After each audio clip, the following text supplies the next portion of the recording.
Many times in math classes, we are asked specifically for the domain of an expression or a function. What I do in that case is I use my little checklist.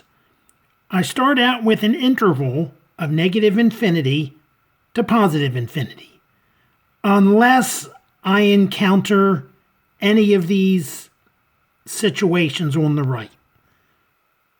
Denominators containing variables, radicands under radicals with even index, and logarithms.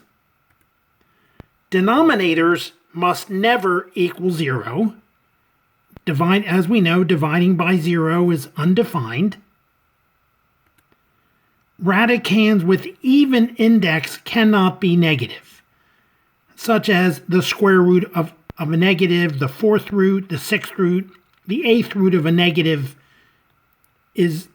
does not give us a real number. Odd index is fine. Cube roots, fifth roots, those are just fine.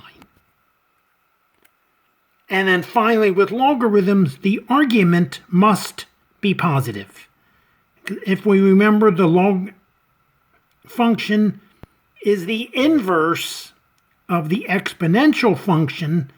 In that case, all of the outputs are positive.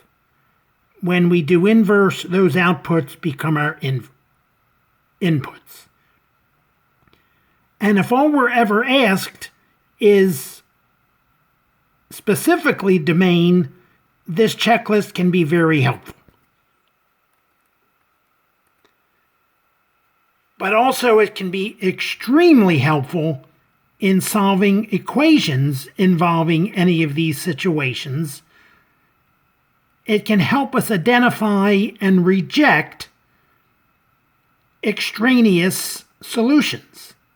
And it's also very helpful when it comes to adding, subtracting, multiplying, dividing functions, and also with composite functions. If we keep this checklist in mind, it very much reduces the chance of missing something and prevent us from thinking we have a solution when in fact we do not.